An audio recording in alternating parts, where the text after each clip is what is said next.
అక్కలు కార్లు బండ్లు నడుపుడే కాదు గాలిలో విమానాలు సుత నడుపుతున్నారు. ఇటు సముద్రంలో స్కూబా డైవింగ్ చేసుట్లా అటు పర్వతాలు ఎక్కుట్లా రువ్వడి చూపిస్తున్నారు. ఇంకా కొందరైతే అంతరిక్షంలోకి సుత అల్కగా పోతున్నారు. గిన్ని తీర్ల పనులు చేసే అక్కలను ఇన్నొద్దులో కంపెనీ కొన్నిట్లకే తీసుకునేది. కానీ ఇప్పుడు తరిక మారింది. ఇంతకు ఏ సంస్థల అక్కలు రువ్వడి చూపిస్తున్నారంటే చూడుర్రి మీరే. మోటార్ వైండింగ్ చేసుట్లా బిజీగా ఉన్నారు అక్కలంతా. ఇటిల్లు లైట్లు ఫిట్టింగ్ చేస్తున్నారు. వీళ్ళేమో కంప్యూటర్ల ముంగట ఊకొని ఆఫీస్ పని సాగబెడుతున్నారు. ఇంతకు వీళ్ళు పని చేసేది ఏడంటే సింగరేణిలా. ముడుపు మొగోళ్లే ఉండే అంతటా. నాయన రిటైర్ అయితే కొలువులు కొడుకులకు వచ్చేటి. మరి బిడ్డలున్నోళ్ళ పరిస్థితి ఏందని కోర్టుకు పోతే మొగోళ్లతోని సమానంగా అమ్మాయిలకు సుత కొలువులు ఇయ్యాల్సిందేనని తీర్పొచ్చే వరకు అక్కలను సుత తీసుకుంటురన్నట్టు.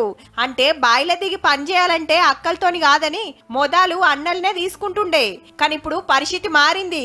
ఏ పనిచ్చినా చేస్తామంటురు శ్రీరాంపూర్ ఏరియాలా పనిచేసే అక్కలు.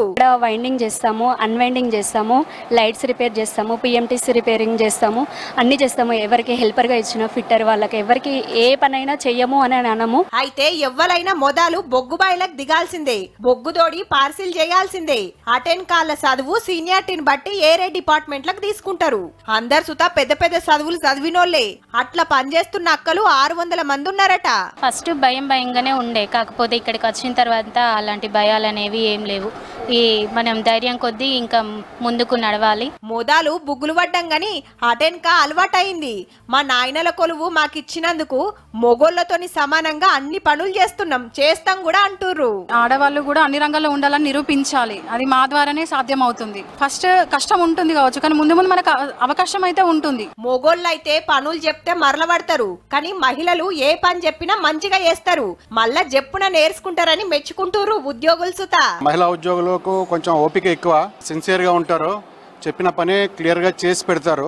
ఆర్గ్యుమెంట్స్ అవన్నీ కానీ ఏమి ఉండవు. సింగరేణిలా అక్కలను తీసుకుంటున్నందుకు సంబరమే ఉన్నది గాని 33% రిజర్వేషన్ సుత అమల్లో పెట్టి ఇంకింత మందిని తీసుకోవాలని కోరుతున్నారు. మహిళల ప్రాతినిధ్యం పెరుగుతుంది. వర్క్ విషయంలో జెంట్స్ తో సమానంగా లేడీస్ కూడా వర్క్ చేయగలుగుతున్నారు, చేస్తారు కూడా. మొత్తానికి ఒప్ప చెప్పిన పనులు చేసుకుంటా మహిళా శక్తి అంటే ఏందో ఎరక చెప్తున్న అక్కలందరికీ శనార్థులు.